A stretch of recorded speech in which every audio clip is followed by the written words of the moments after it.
Okay, doc. Is that a yes? Will I? Okay. I'm dying.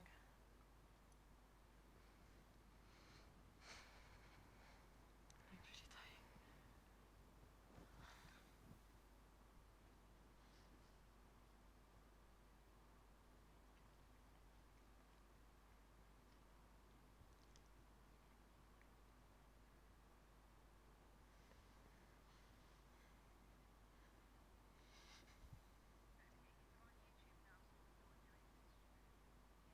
Mhm.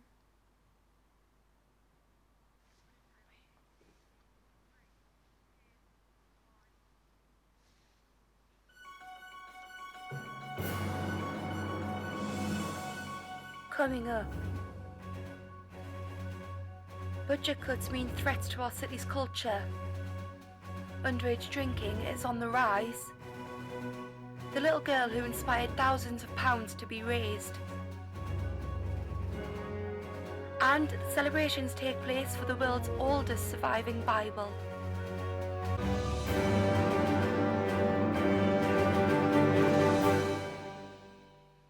Good afternoon and welcome to SR News. These are the headlines at 3.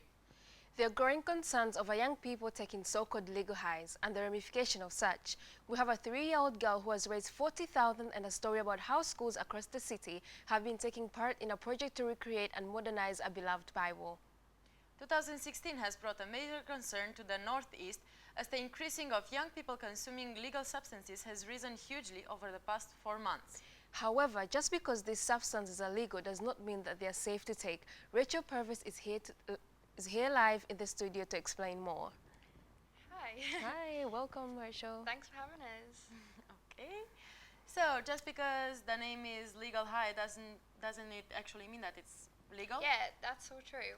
Just because they're called legal highs doesn't necessarily mean things that are in them are actually legal. In fact, the ingredients that actually are formed to create a legal high are banned in the UK. So that just proves out of everything legal. That's not legal at all. What kind of effects can people have from taking legal substances? The effects are it ranges through oh my god, it ranges through many different kinds. For example, you could collapse, you could foam at the mouth. It could end even with like as bad as death. So that would be, the worst case scenario. But that generally could happen. It's a risk you take when you take a legal high. So, if somebody has a bad reaction and we're next to that person, what should we do? You should always keep them calm, keep yourself calm, reassure them that they're not going to be left alone. Try and find out, obviously, what substances that they've actually taken. Put them in the recovery position if that's necessary. And just ring an ambulance, make sure everything is best you can do until, someone like that comes. What advice would you give to someone who takes legal highs? Well, for one, not to really take them. But other than that, if someone actually has a really serious problem with legal highs, to just talk to someone that you trust, just to reassure them that they're not alone. And yeah, just try and get some help that they can trust, maybe from like a GP or a healthcare person, or even a close friend or family member that could, get them the help and on the track to recovery. Okay, thank you very, very much, Rachel. Thanks, no problem. Yeah. What if you were the inspiration to raise over thousands of pounds for charity? That's exactly the story behind 3-year-old Luna Petrucci, whose family and friends helped raise over £40,000 for the Children's Heart Unit based in Newcastle's Freeman Hospital. SR News Beth King has more.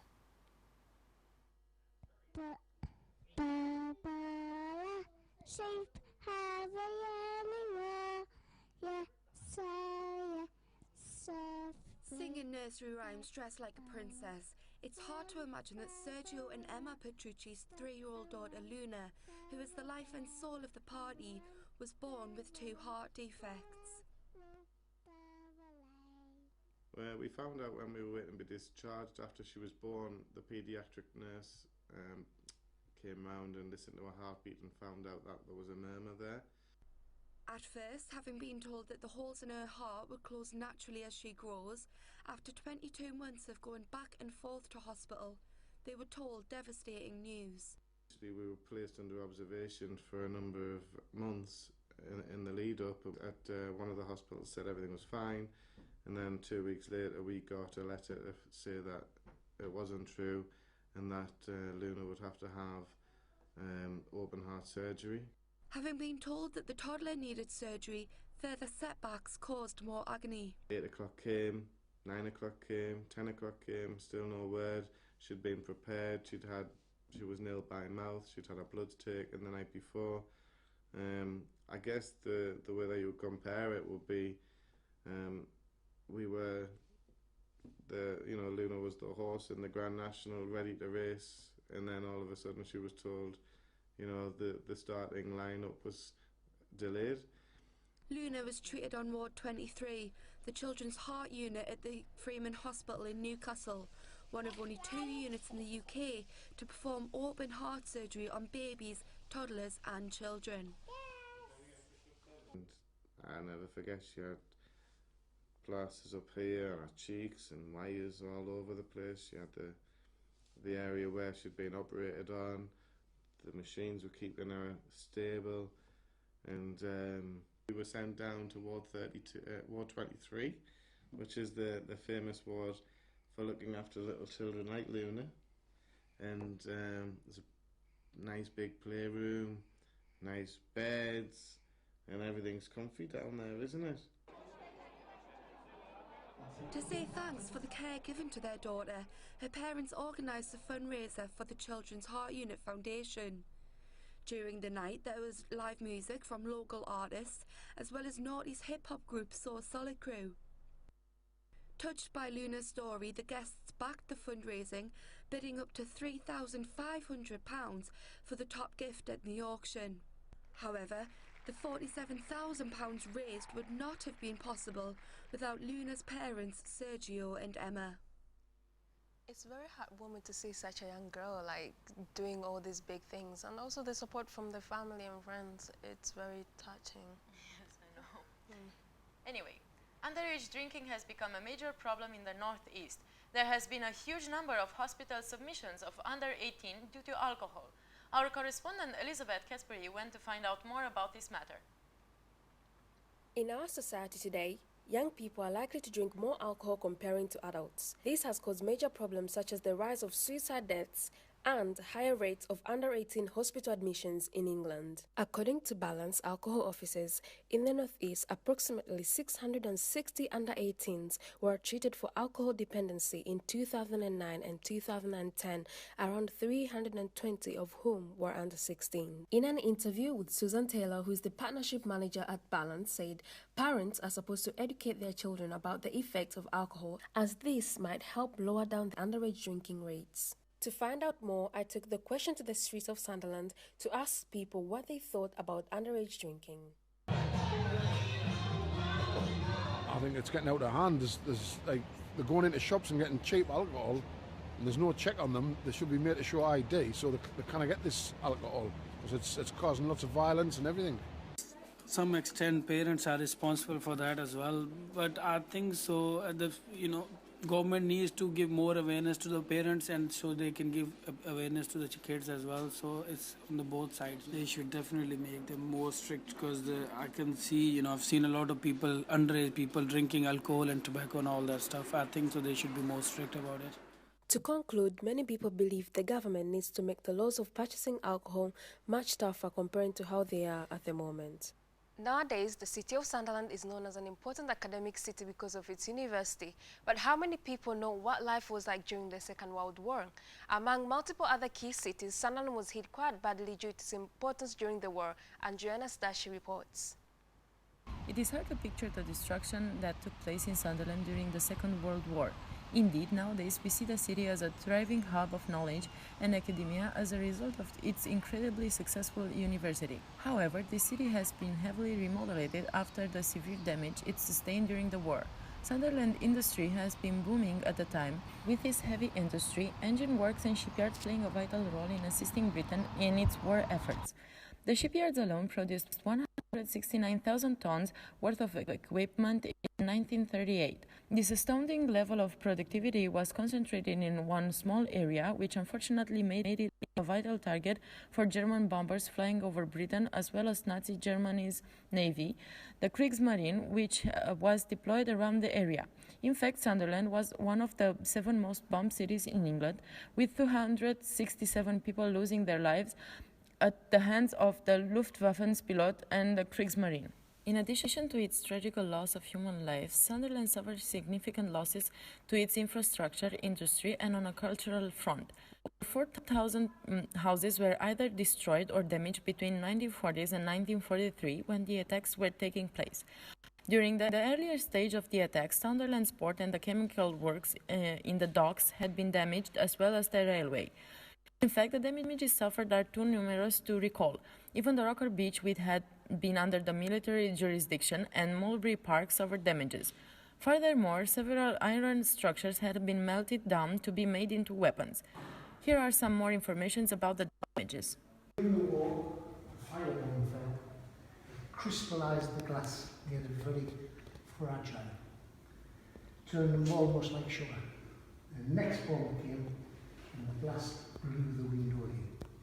So that was the only damage that was done to the church.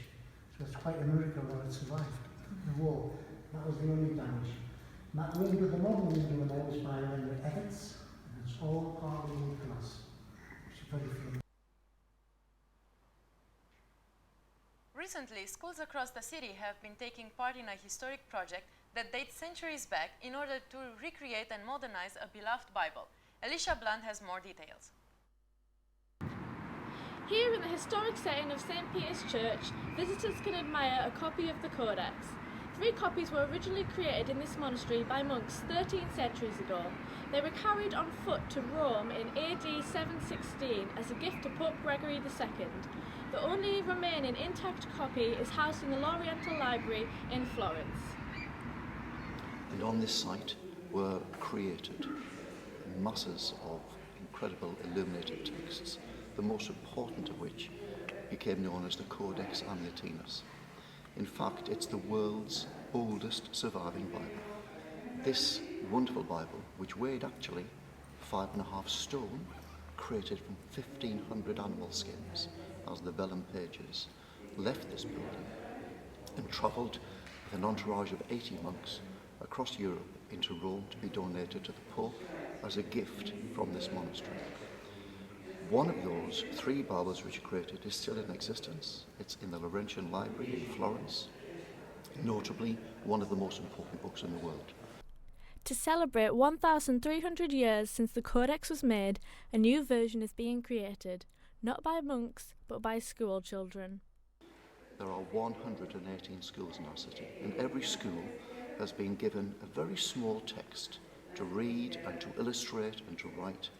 We are going to collate all of those, have them leather bound into a brand new document. As part of this commemoration to the literary pilgrimage to Rome, a leather-bound copy of the Children's Codex will leave St. Peter's Church in June to be presented to Pope Francis and placed in the Vatican. The Children's Codex will first visit Westminster Abbey to be signed by the Archbishop of Canterbury, Justin Welby, before continuing its journey to Rome. You can attend the presentation of the new Children's Codex at St. Peter's Church on Saturday the 4th of June at 11:30. Now, the budget cuts of 2016 are affecting everyone and everything, in particular the culture in Sunderland. Monkworth Museum, known for the railway station that served the city in the 1800s, has been threatened with closure unless they find more funds. Divya Jayakumar has more. It was announced in February that the Monkwear Railway Museum could be temporarily closed due to the government budget cuts. Wearside has already felt the force of recent budget cuts, with much of the regional steel industry going into liquidation, in particular Redcar Steel, which provided much of the industry for the area. In the recently released Budget 2016, it has been confirmed that museums and galleries are to get tax relief to help cover the cost of developing temporary or touring exhibitions. Vice Chairman of the charity Friends of Sunderland Museums, Neil Sinclair, says, He was alarmed at the prospect of the museum closing. Yes, the Friends are obviously quite concerned about this, but it is a popular museum, and it's one of the town's most historic buildings. We realise that the cause is the reduction in local government finance provided by central government, and that the council's got difficult decisions. But we feel that even a temporary closure would be a mistake. We're not convinced that it would reopen. It's particularly an attraction for children. We've got a special children's gallery there, and there's a Railway Rascals, a club that meets there each week.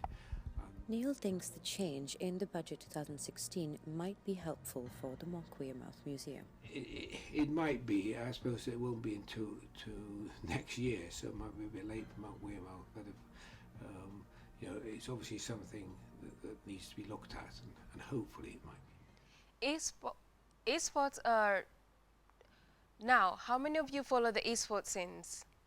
Esports are competitive tournaments played on video games for huge cash rewards, and with Sky and ESPN beginning to broadcast most major esports tournaments, Chris Lomond headed out to see what people thought of the recent developments in competitive gaming. There is nothing I love more than to come home after a hard day of work and sit, relax and play a video game. But imagine playing games for more than just fun. Imagine competing for $2.5 million.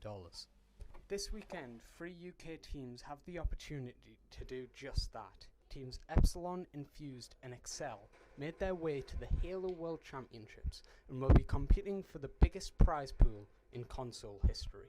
I spoke to Lewis Charles, team coach for Excel Esports, who was keen to show just how excited for the event he and the team were. It's going to be. I can't wait. It's as I said, I've been playing since 2008, and I've grown up watching some of these pro players, idolising them.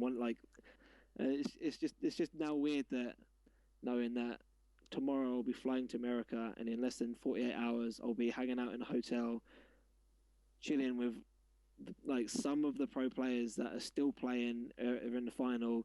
Some of them are casting, some of them are coaching like myself, and I've looked up to these guys for years and idolised them, and now I'm there with them, doing what I love best, and I could only dream for this, and to be part of the biggest Halo World Championship there's ever been. It's just it's special. Being an avid player of video games myself, I hit the Northeast main gaming hotspots to see what people thought about esports.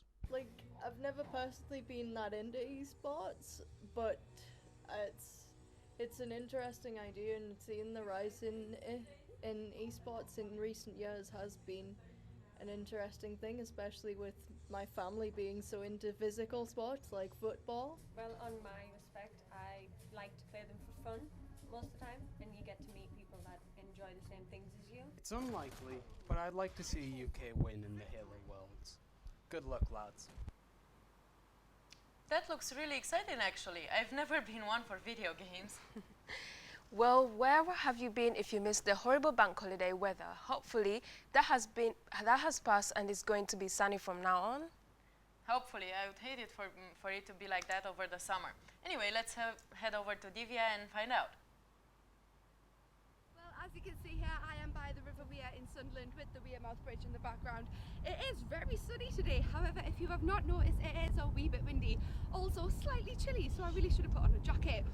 Throughout the day, winds will remain strong and it will remain sunny though, so that's good news. However, going into this evening, it will get chillier with grey clouds rolling in over the sky. Tomorrow it will be slightly cloudy in the morning with some sunny spells, and then with top temperatures of 9. Back to the studio. Well, that has certainly brightened up my day. I can relax now knowing that the weather will be good for a few weeks. That's all we have time for, I'm afraid. We have been SR News. Thank you and see you next time.